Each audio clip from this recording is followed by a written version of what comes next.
Welcome to another trip down the Bourbon Road with your hosts, Jim and Mike. So grab a glass of your favorite bourbon and kick back.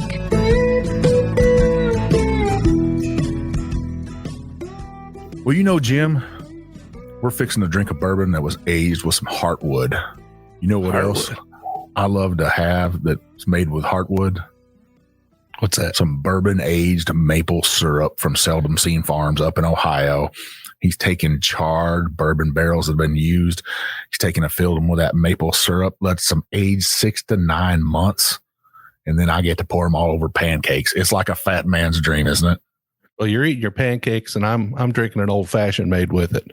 I'll take a half ounce of that maple syrup, 2 ounces of bourbon, a splash of bitters, put it over some ice, and man, is it one heck of an old fashioned.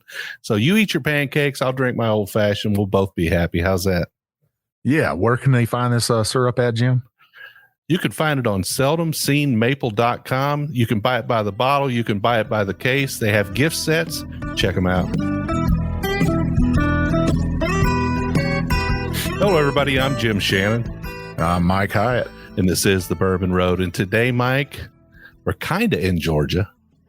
There's a singer, Alison Krauss. She had a song about Atlanta.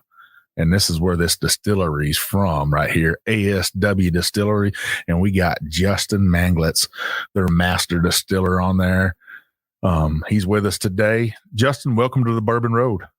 Thanks for having me. Yeah, we're glad to have you here. There's a lot going on in Georgia these days, Mike. I'm surprised at how much is going on. It seems like every time we turn around, we're talking to somebody about whiskey in Georgia. Yeah, ASW is actually the second legal distillery. I'm sure there were a lot of distilleries in the hills that were not legal, but ASW is the second legal distillery in Georgia. Is that right, Justin? We're the largest distillery in Georgia, I believe. Still second in Atlanta for sure, but maybe not in the whole state. Yeah. So, Justin, tell us about ASW, when it was founded. So, American Spirit Works Distillery was founded by Jim and Charlie, my partners, Jim Chastain and Charlie Thompson, about 12 years ago, and they originally founded it as a company to sell a spirit whiskey product, a white spirit whiskey product called American Spirit Whiskey. And after a couple years of doing that, they decided they wanted to open a physical distillery, which at that point they needed someone who knew how to make whiskey. And it just so happened that I had gone to school with Jim's little sister, and Jim had actually gone to school with my older sister. And Jim's little sister said, "Oh, you should try my buddy Justin's whiskey. It's so good." And, most of the time when people tell you that, it's not so good. Right. And well, that is the truth sometimes. Right. Yeah. So luckily Jim listened to her, and they had me drive down to Atlanta with a bottle, and they tasted my whiskey, and we started building the distillery. Wow, it's pretty good when the product convinced them, right? They didn't even have to interview you. They just drank your juice. Never had to write a resume in my life. So, Justin, you guys sent us 2 bottles today. Bourbon podcast, you got to have a little whiskey to drink if you're going to have a bourbon podcast.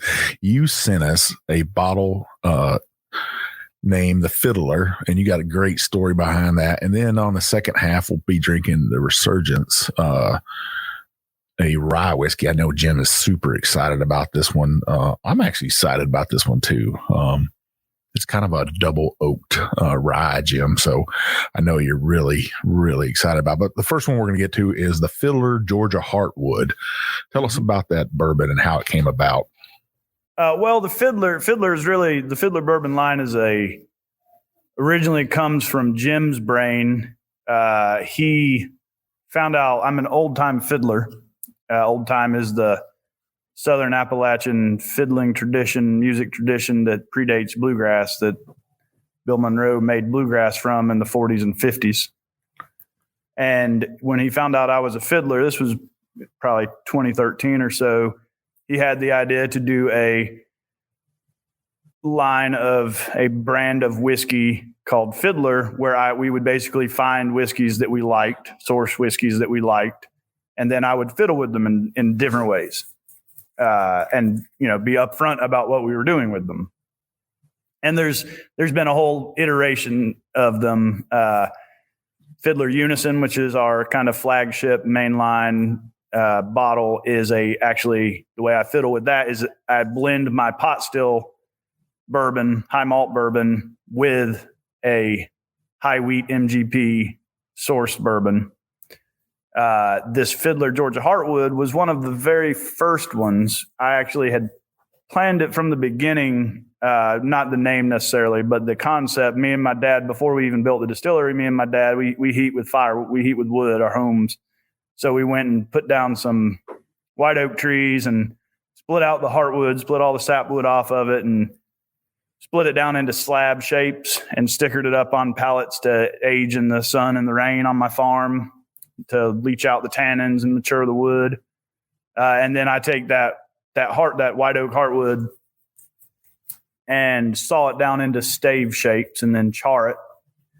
And then we put those staves in the barrels. And that's how I fiddle with the Georgia Heartwood. And there's been other iterations of it as well. The two main ones now are Unison and Georgia Heartwood. And Georgia Heartwood is a cask strength, generally done as single barrel picks. And people love it. And a lot of times we double barrel it. So it's what people love about a bourbon: big and bold and sweet and oaky and weeded. Yep. And weeded. Listen to him.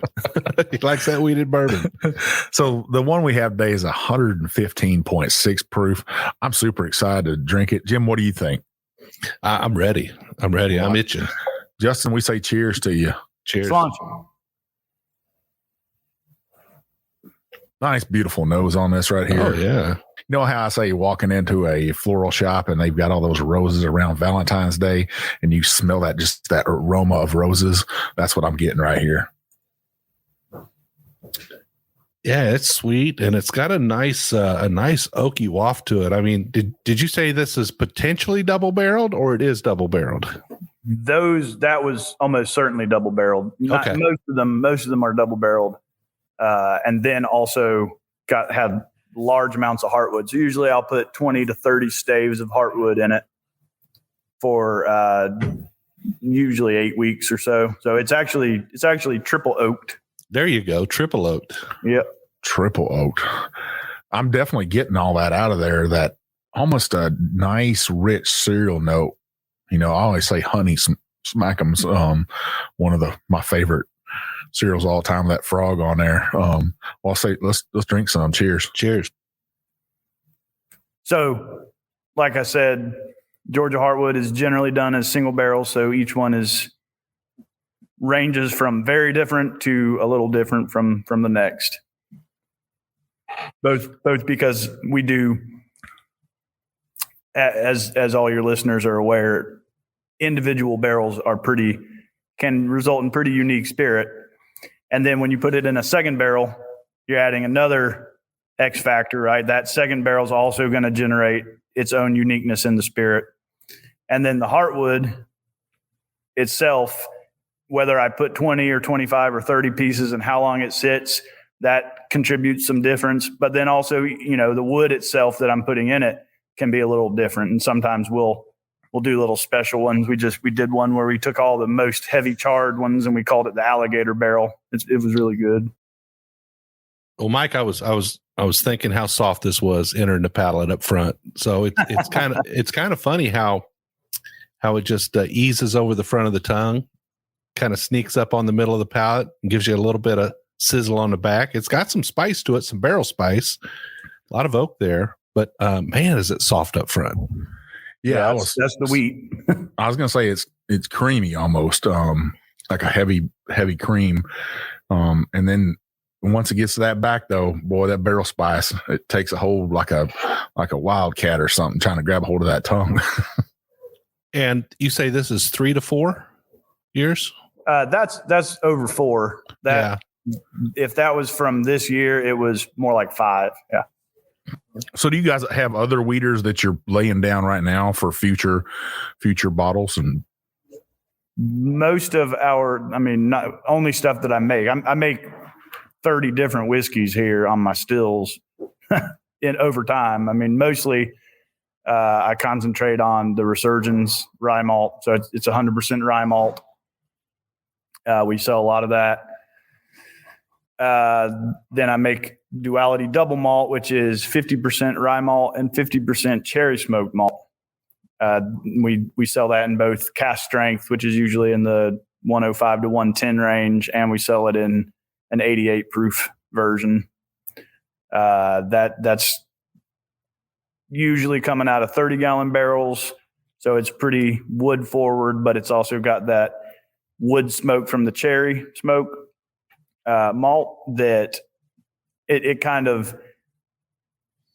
range a lot in flavor as well, but it bridges the gap, hopefully, to get bourbon drinkers who like a lot of wood interested in some different malt profiles, different whiskeys that, maybe take a little bit more adventurous palate to appreciate, just because it's a little different. So explain your pot stills to us that you have. I mean, I've seen photos of them. Very beautiful, from Vendome here in Louisville, right? Mm-hmm. But explain how you use those to our listeners. Yeah. So my distillation method, which I taught myself starting 22 years ago now, is basically a traditional Scottish double distillation generally method on traditional alembic stills.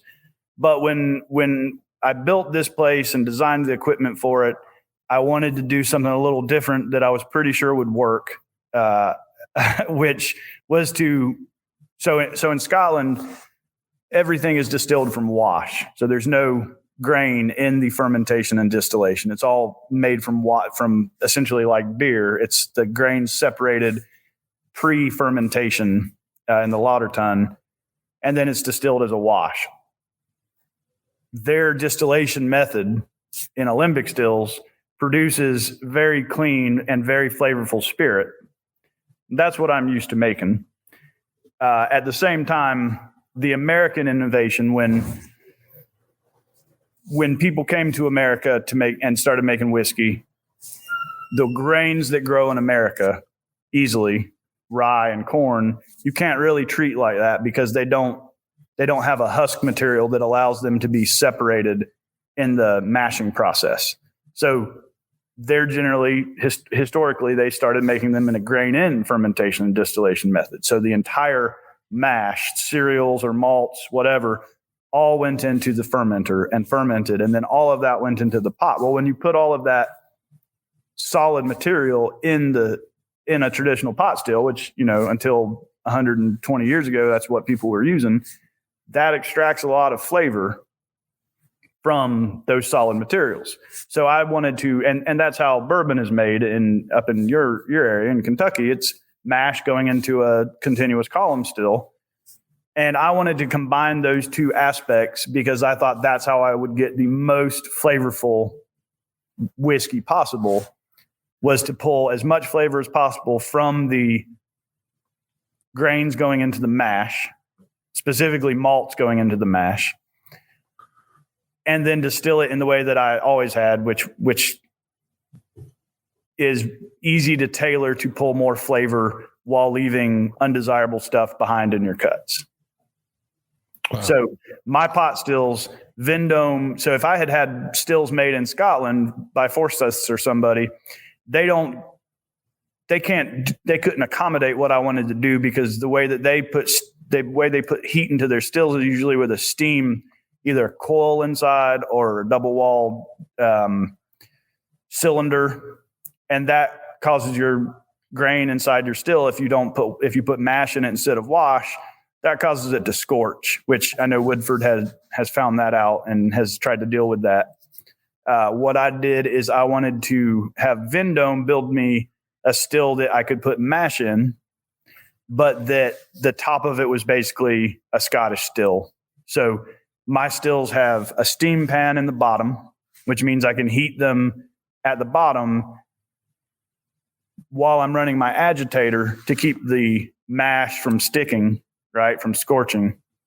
But then the tops of them, my wash still is a Glenfarclas, basically patterned after Glenfarclas, and my spirit still is patterned after a Glenmorangie.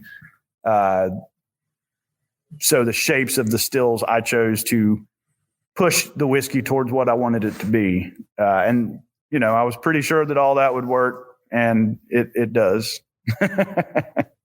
As, it took a little proving. When I started winning double golds at San Francisco, it was vindication that this kind of new thing that I came up with actually, because, in Scotland, they would never do what I would do.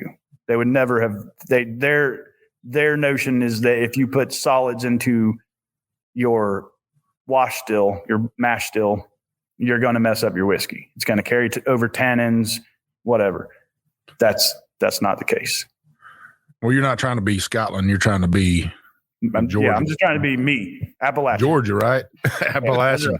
Hey, there ain't nothing wrong with that. I think that's with the beauty about American craft distilleries is that people are being innovative and they're trying new things and giving us something different besides the same old whiskey that people have been drinking for 1,000 years. Well, there's a place for everything, and we're just trying to expand how many the things that are allowed on the table. Yeah, I love the way you've turned the process into a kind of a core competency, and you've really focused on that, doing it your way. And I also hear a lot about malt. Everything, you mentioned malt a lot. So, do you like working with malted grains primarily? Mostly what I do is with malted grains. So malt has more flavor essentially than any other grain that you can get. So corn has corn flavor, right? Mm-hmm. And rye has a lot of flavor. But the thing with malt is that the process of malting it intensifies the flavors, and the flavors can be tailored through the kilning process, through different treatments that the maltster does to expand the paints that I have available to paint with. So just like beers are, there's essentially infinity combinations of beer, right? Styles of beers that people are inventing new ones every day. That can be done as well with whiskey if you use those same types of malts and say, we're going to focus on the grains going into our mash. So, for example, a lot of the flavor coming over in a bourbon, some of it's coming over from the secondary grains in the mash. But frankly, a lot of it's coming over from the yeast. They have very exciting yeast strains. They've been using them for a long time. Each house has tends to have something that is proprietary or traditional for them. I don't experiment a lot with yeast because yeasts are very unpredictable. The flavors that I'm going to get from a yeast, I don't know exactly what that's going to be as it breaks down in the barrel 3 or 4 years later, right? I've made 10,000 batches of beer, so I know exactly what every malt essentially is going to do in the whiskey. So I use different malts to give me different flavors. And if I'm making a bourbon, I'm just using mostly malt rather than cereal rye or whatever, or cereal wheat. For the ones I make, actually, it's high malt. It's 45% malt, but it's got rye malt, it's got wheat malt, it's got several barley malts. Those are all giving me complexity and the distillate flavor, which is then married with the complexities of the barrels. Well, let's take a minute because, our listener base, they're not spending their days in a distillery, they're spending their days drinking whiskey. And quite honestly, a lot of times when a whiskey drinker hears about malt, he thinks about barley. He thinks malt, barley. That's the grain barley, So when somebody says it's 5% malt, they think, well, it's got a 5% barley component in it.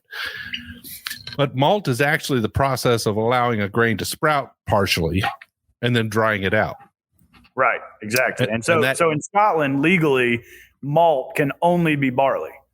In America, luckily, we consider anything that's sprouted and stopped in the germination process to be malt. So we have wheat malt, we have rye malt, we have scads of different types of malts. And within each of those general grain types will be a lot of variation that can be applied. So yeah, And sorry when about that. I should be more. No, that's fine. It's fine. And when that malting occurs, that little sprout starts to come out of the seed, and that starts that starch conversion inside the grain. Right. So the malt, when you start with corn or any cereal, that's a complex starch in that corn, in the cereal grain, whether it's cereal rye or cereal corn. And when I say cereal, that just means unmalted grain.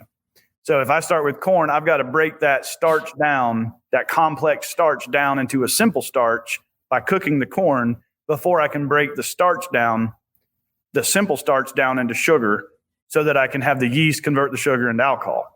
With a malt, the sprouting process does that first step for me. It converts the complex starch in the barley or whatever into a simple starch. And then in the mashing at the same time, it creates in that malt, in that little seed, it creates an enzyme, diastatic enzymes that are able to, at the right temperature, convert that simple starch into sugar, which then can be converted into alcohol.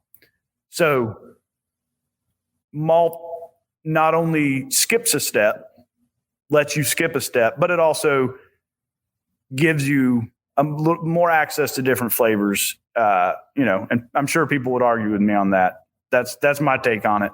Nobody argues with it about beer. So, well, welcome to Malt University, because we just educated a bunch of people on it.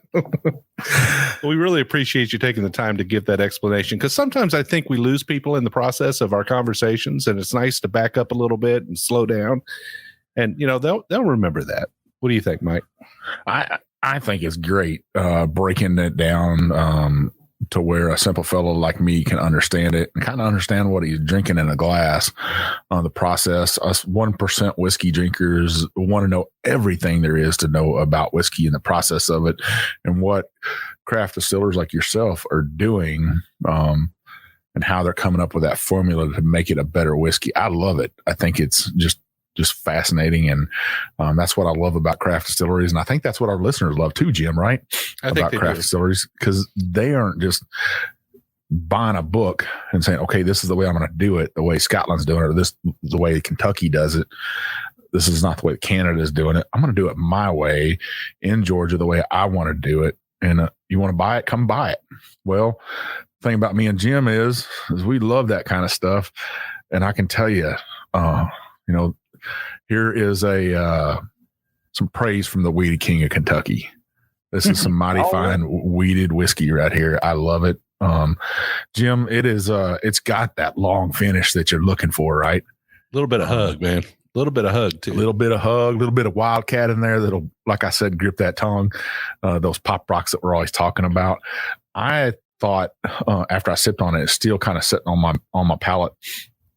A good Jolly Rancher cinnamon candy is in this glass somewhere. I'm not sure where it's at, but it's there. I'm getting that cinnamon bite to me.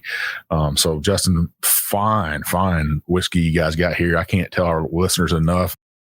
If you can get your hand on a bottle of this, you better grab it. $60, Jim. What do you think about that? $60 for a bottle like this? I think it's a bargain. 115 proof weeder with a secondary finish on it, and kind of a unique secondary finish on it, right? With the heartwood staves he's adding. Now, Justin, I just wanted to ask you, whenever you're, obviously as the creator of this, you tasted the whiskey before and after the heartwood staves. Oh yeah. What kind of difference do you see there?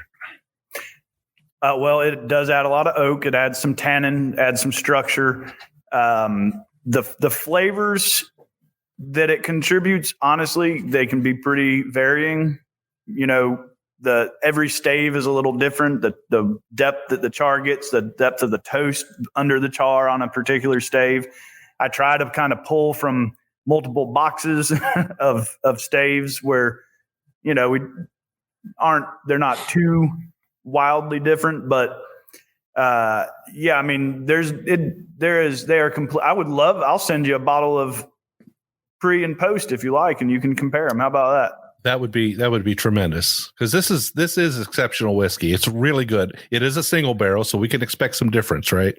Yeah. So. Oh yeah. So yeah, I'll pull a sample of a barrel that I just added heartwood to today, or maybe I'll do it next week, and then I'll wait a couple months and pull a sample and send you both samples. How about that? That would be awesome. Can't turn that down. Justin, one final thought on this Fiddler Georgia Heartwood, and it's around the same proof of what I'm about to say. So me and Jim's bourbon of the year last year for 2021 was from, I'd say right now, they lay down a lot of wheated bourbon, Maker's Mark, and we picked Maker's Mark Fay 02 as our bourbon of the year for us. That's what me and Jim decided. And I would put this right up there with it. That's some high praise. Wow. Yeah. I really like it. Yeah. I've noticed that. I'd like to assure your listeners that I didn't pay y'all or anything. I think most of them know us, that we're just two dudes that they know me enough that knows I love wheated bourbon and wheated whiskey that, and I'd had this before. Yeah, I think that the accomplishments that are being made with wood finishing is just tremendous. I mean, we've seen it obviously in our bourbon of the year from FAE02 from Maker's Mark. We've seen it from Broken Barrel. Seth over at Broken Barrel, he's doing some really amazing stuff. And after drinking the Fiddler here, I'm like, man, you're really knocking it out of the park. That's some amazing. That's an exceptional pour. It really is good. Well, I appreciate that. It's a good thing you sent another bottle. I'll tell you what, Jim would have to beat me to death. Well, what was that? I said, I'll tell you, it's a lot of work to, I mean, I was just outside splitting staves small enough to fit through the bungs. It's a lot of work. And some days I go home covered in soot. So it's good to hear that people are appreciate. Yeah. Well, I'm glad you're sending another bottle, because Jim would have to just about beat me to death to get this out of my hands right here. I think we found a winner right here, most definitely. And I'm sure you're super excited to drink some rye whiskey on the second half of Justin. Yeah, I'm ready for the break so we can come back and I can drink some rye whiskey. Absolutely. All right, listeners, stick with us. Jim, you know what's good to have with cocktails? You're going to tell me. Bourbon barrel aged maple syrup from our good friends up in Ohio at Seldom Seen Farms. I know you like to make those old fashions all the time. I do. Listen, it's so easy, guys. You just take a half ounce of this maple syrup, bourbon aged maple syrup. You put 2 ounces of bourbon in there, a couple of shakes of your favorite bitters over ice. You could put a little bit of orange peel in there if you want to, but man, what a fantastic old fashioned. Now, you don't have to pour it in an old fashioned. You can have it on chicken and biscuits. You can have it on pancakes. You can have it on waffles. I mean, you can pour it just about on anything. But Kevin Holly up there, this is his time of the season to start taking that sap out of those trees. I've seen several posts where he's got all of his lines going right now. So he's up there making it. Once he gets it, he cooks it down, makes the maple syrup, and then he puts it in those barrels. He's working with New Riff. He's working with our good friends down there at Leaper's Fork. Several other distilleries around the country are starting to reach out to him because his stuff is magic in a bottle. So make sure you grab this. You said they can buy it in a case, right, Jim? Yeah, you can get them 12 in a case. You can also get them as part of gift sets as well, like candles and things like that. So definitely worth a visit to the website, seldomseenmaple.com. Check out everything they have to offer. They support the Bourbon Road. Take care of our sponsors. Yeah. Well, back to our episode. All right, listeners, so we are back. We've got Justin Manglitz here from ASW out of Atlanta. And boy, in that first half, Mike, we had an excellent whiskey. That Fiddler Georgia Heartwood. I haven't had one like that in a while. That was a fantastic whiskey.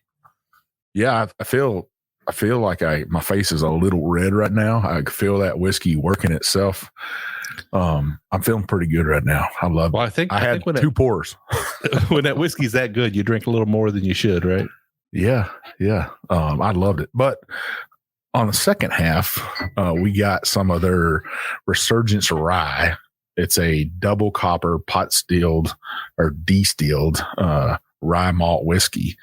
I know, Jim, you're going to love this sucker. Yeah, I kind of like rye malt whiskey a lot, and I've had a few, and I've got some favorites, but I haven't tasted this one yet, so I'm kind of excited to try it. So, Justin, you want to take us through what this rye whiskey is all about? Yeah. So, actually, when Jim and Charlie first started talking to me about building a distillery, they wanted specifically to make a rye. And I'll just level with you, rye is a pain in the ass to make because it's gummy and it's just hard to mash. But I had used it extensively in beer making from rye malt. So I said, well, why don't, and also I was a huge fan, still am a huge fan of the Anchor Old Paturo, not their 18th century, what they used to call their 19th century, the one that's a little bit more aged. Huge fan of that already. So I knew other people were doing it. I didn't invent it. And it was a traditional whiskey it's one of the original styles from the late 1800s. So obviously people were doing it back in the day. So I said, well, instead of a rye, why don't we make a rye malt whiskey, and it can be 100% rye malt, and I won't have to cook it, and I can run the mashes faster, and it'll be different. It'll have, different flavor. Rye malt does not have the same flavor as cereal rye.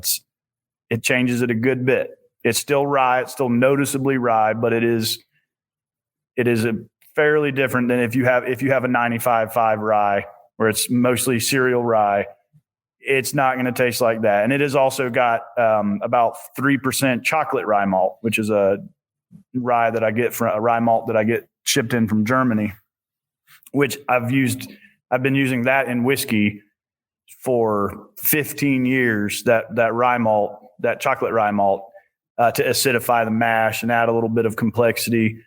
So it's my own thing. And I think leaving the grain in the fermentation and distillation does pull a lot of extra flavor from it. I do a fairly narrow cut on this whiskey, to keep it pretty clean. So in 3 or 4 years, I shoot for 4 on this one in 53-gallon barrels. Most of these, that was a 53-gallon barrel. Most of the Resurgence is generally 3 53s. A batch is generally 3 53-gallon barrels and maybe 2 30s mingled together. So it's probably the tightest cut I take on anything here. Just because rye can get a little out of control in the heads and the tails, but I love it. It's, rye's often it's not universally acceptable to, not everybody likes rye. I think we have a higher percentage of people who like Resurgence rye malt whiskey than would tend to like a high rye whiskey. But and do you think there's a certain reason that's true? Now, obviously, it's probably quality related, but is there a flavor profile you think that opens up to more people? Yeah, I mean, so the malting process, when they malt the rye, it softens it. So it's still got, some menthol notes and some peppery notes, but it just softens that hard edge that rye tends to have. It tends to, people usually describe it as chocolatey, vinous. Of course, that's a single barrel, so it's going to be a little bit different than the tasting notes from our regular 86 proof offering. I pride myself on having as much consistency as is humanly possible for a tiny distillery. I try to make the batches of our whiskey not be very distinguishable from one another, and we test that on occasion, and we do a pretty good job of that. It's important to me that people get, if they buy a non-single barrel product, that they are getting what they had the last time or something pretty close to it. Sure. I think that's important. Yeah. Yeah. So really, I would say the malting process is what really changes that, softens that rye, opens it up with some more complexity. You'll probably taste a lot of honey, beeswax. It's a pretty complex whiskey. It's very fat. I like my whiskey preference is for lots of body. I like very thick whiskey, which that's what you get running a traditional Scottish alembic still. Hard to get that body without that traditional shape of a still, and have it be clean. So this past week, me and Jim actually went through our top 4 affordable ryes, and to write the article for our website, I kind of went into the history of rye, and I was surprised to find that the first rye whiskey made in America was in the 1640s by German immigrants. And then I researched rye more. I just kind of went down this rabbit hole on rye for some reason. I don't know why, because I was writing an article, but you got to do your research, right? So I found that Germany today is the number 1 producer of rye in the world. Yep. I was shocked to find that. I thought America would be top of the list, and they are about 30 down on the list of rye producers. Yep. Yeah. Rye is honestly that for most of American history, rye dominated the whiskey market over anything else. It was really just around Prohibition, a little before, I guess, that it started kind of losing some ground to everything else, and is now gaining it back. So that makes me happy, because I love rye. Yeah, it's on the rise. Well, on the rise. There you go. Me and Jim had this conversation last night. Oh yeah, definitely a nice sweet honey on there. You mentioned that. You put it in my head, but it's there. Yeah, I shouldn't have said anything. I'm sorry about that. No, it's okay. It's not true. A lot of spice there. Yeah, I think it's a little more. I mean, there is a little bit of fruit on it, but it's more stone fruity, I think. Not a tremendous amount of pepper or clove or. Yeah, the malting process really does kind of dial that back a little bit, make it a little bit more subtle. It's its own thing. And if you're looking for a really big, spicy, aggressive rye, Resurgence rye is not that. It is its own thing. As any rye malt whiskey that you taste is going to be in that same kind of vein. Well, let's do it, Jim. Let's try this bad boy. Cheers.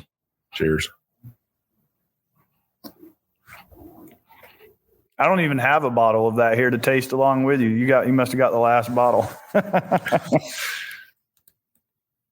Oh, that's good. There is a little anise there, though. Mm-hmm. I get a little smokiness off this for some reason. Yeah, this has got a nice texture to it. It's it washes real well over the palate, but it's got a nice texture. For being a 100% rye, I thought I would get more sweetness with this. But now that I'm thinking about it, that chocolate you were talking about earlier, maybe that's that smokiness I'm getting out of this is more chocolatey than smokiness. Mm-hmm. Yeah, there's quite a bit of a chocolate note on that. Now on the nose, I got a little more sweetness, kind of that honey sweetness, but on the palate, my goodness, it's chocolate, anise. I think Justin put all this in our heads because I get a little bit of that beeswax you were talking about. Yeah. And people are like, "You ate beeswax before?" Chewed on honeycomb. Honeycomb. You gotta chew on a honeycomb. That's just a country boy thing, Yeah, most people in the city so. don't.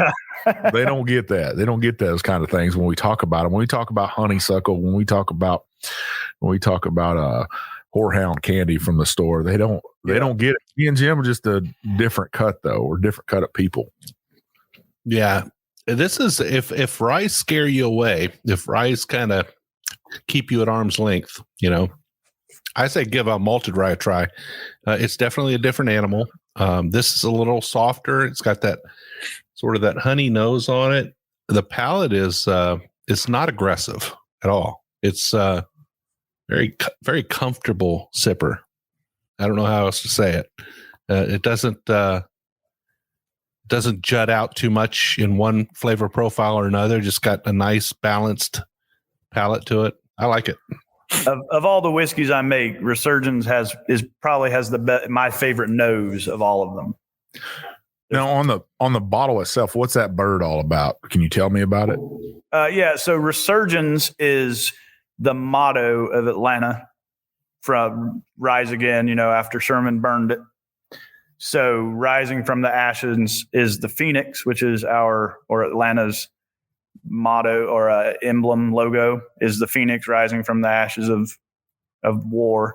And so my buddy David Hale, who's a pretty famous artist now, did that artwork for us and that lettering for us right when we got started, basically for free. So yeah, because we were just getting going, and he's actually the great grandson or something like that of Basil Hayden. So he had a cool bourbon tie-in that he was real proud of and felt like he wanted to do it. And yeah, I was supposed to get it tattooed on my arm, but then he had a stomach bug when the dad was supposed to get it. And because when he does a piece of art, he'll only tattoo it one time. It's your skin forever. But yeah, and then he quit tattooing after that, like right after. So well, you say he did it for free, but I'm sure he got a bottle or two of whiskey, right? Yeah, he got a little bit, but not as much as he deserved. I love your labels. Your tall bottle.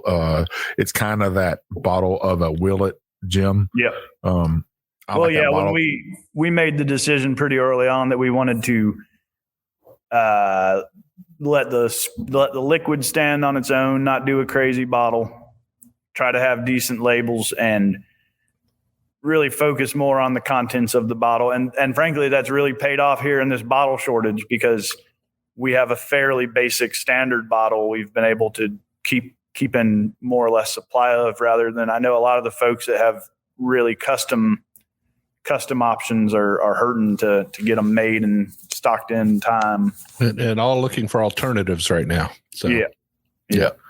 I love the label that you got an artist to actually do it. All of our labels are done in-house by Chad, our marketing director. He doesn't do all the art. He's done most of it, though. That one specifically didn't do the art for, but he does all the labels, which has allowed me, like I said, I make 20 different whiskeys. So that really has allowed me to do that, to be creative and make a lot of different stuff to put out in the market, which, most of it only stays in Georgia. But if we were paying someone to make every one of those labels and a graphic designer, it would not be feasible at all. So yeah, he deserves a lot of credit for the things we have out there, making them possible. Well, Justin, where can our listeners find your whiskeys right now? Which states are you guys in? So we're in California, we're in Georgia, Florida, Tennessee. I don't know when we'll go one state up from there, but we are available. Our stuff is available on Sealbox and a couple other online platforms. They usually have a pretty good selection of a lot of different stuff. They also generally will have a Georgia Heartwood. Sealbox usually will have a single barrel pick of Georgia Heartwood. So Sealbox is almost nationwide. So you could say we're almost nationwide. You could get it. Just got to go online from Sealbox. Yeah. If you got to pay that shipping, but. And you guys are doing barrel picks in-house? You have a barrel selection program? Yes. It's not like crazy fancy. Like when you go up there to Buffalo Trace or something, if you're one of those lucky few where they take you in a special room coated in gold, and it's not like that. I mean, you literally come back into one of our. I have my main barrel storage facility is not at the distillery. We bought a big building on the other side of town where we have a tasting room, and that's our rick house.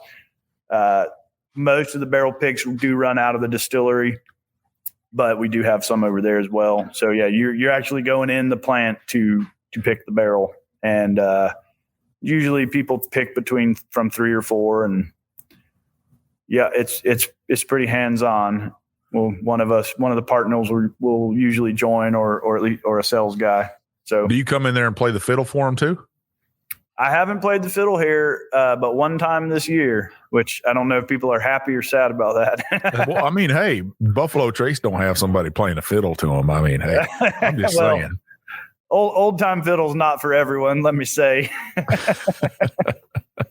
I like it. So can we see anything in the future from you guys that's just a one-off of something or something special from you? Yeah, I don't do a ton of one-offs. most of my special stuff is more like limited editions, but then I'll keep making it. So, kind of my after duality resurgence and the various fiddlers, I do my Druid Hill Irish style whiskey. My granny was actually born in County Offaly, so I'm a huge Irish whiskey fan. And I get so it's in the old pure pot still style, which now they call single pot still, but I do it in the old time way where it's actually not. So single pot still Irish whiskey, it now goes through 2 pot stills and 1 column still. I actually triple distill it just in pot stills. I do 30% unmalted barley because in Ireland, when the English conquered it in the 1600s and they made a whiskey tax, the whiskey tax was on the malt. So the Irish were like, well, let's figure out how much unmalted barley we can use and have it still be good. And it's about 30%. Wow. So I do 30% unmalted barley in that. And then this other 70% is a malt that I get from the Lochran family malt company. They've been growing and malting barley since 1906 or something like that. Really cool. And so I have that one that comes out every couple months. The Fiddler Soloist, which is the high malt double pot distilled bourbon. And then we have a whole line of single malts, which range. We have one that's kind of like a Highland style malt called Burns Night, which we are currently in litigation over that. One of my favorites is called Red X. That'll be coming out. I'll have that coming out later in this probably summer. That's 100% Red X malt, which is a weird German biscuity malt. That's also aged on heartwood. That's the only other whiskey I do that's aged on heartwood. But that bourbon lovers love that single malt, and just it really hit. It basically is super fruity, super biscuity, really good whiskey. I do make a heavily peated malt, so I called Tire Fire. There you go. Tire Fire. It's I get the malt made for me in Inverness, Scotland. It's 45 ppm malt, so it's like an Islay style malt peat level. Yeah. It's not Islay peat, it's Highland peat, but it's pretty smoky. I do that in a rum cask finish and regular. Just new. It does go into new barrels, so it's my American take on a heavily peated. It is pretty funny, once in a while someone will see the fire and they'll think Fireball and they'll buy it and drink it thinking it's a cinnamon whiskey. And they are very disappointed because it is as far from a cinnamon whiskey as possible. Yeah. I saw you had one called Maris Otter. It's a single malt.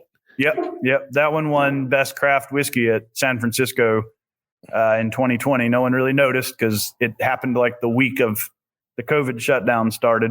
Yeah. But yeah, that's 100% Maris Otter, which if any of your listeners are home brewers will be familiar with that malt. It's, one of the most desirable malts in the world. Sure. Very, very important to traditional cask ale brewing in England. So yeah, I do that one. I also do one called Optic Promise, which is half Golden Promise malt, which is a big single malt varietal in Scotland, and it's half Optic, which is a different barley malt. I have a pretty good story behind that. We're probably running low on time, but when an article came out 3 or 4 years ago in the Atlanta Journal-Constitution about the Maris Otter, and in the comments section, because I said in the article, they quoted me saying that Maris Otter was the best malt. And in the article, a home brewer got on there and said, well, I really prefer Optic. And then somebody else got on there and I really prefer Golden Promise malt. So I made Optic Promise with 50% of each just for those two. There you go. And yeah, I saw on the website, it says it's part of your Americanic series. Americanic, yeah. Americanic. That's the Scottish Gaelic for American. Those are all constant products. They're not always available, but they're not one-offs. I don't do a lot of one-offs because I have very large stills. That single malt bourbon is a one-off because it was a giant pain in the ass. I probably won't make that again. So tell me a little bit about, tell our listeners a little bit about your distillery. If they come to visit, what can they expect to see? Oh, well, I mean, we have actually 3 locations, so it kind of depends on which one they go to. So if they come to the whiskey distillery at 199 Armour Drive, they're going to come into a tasting room, and they can have cocktails or flights or single pours, take a tour of the plant. You go back and, you'll see the stills. If it's on the weekend, I will not be here. If it's during the week, we do still have tours sometimes during the week. We'll actually be working. If they go to the Battery, which is where the Braves Stadium is, they'll take a tour of our vodka and gin plant. And we also sell all of our whiskeys there. And in addition, we have vodka and gin and cocktails. And then our other location is the Rick House, which is called the ASW Exchange, where I keep 1,200 barrels. And I don't believe we're currently doing tours in there right now. But it has a very large tasting room.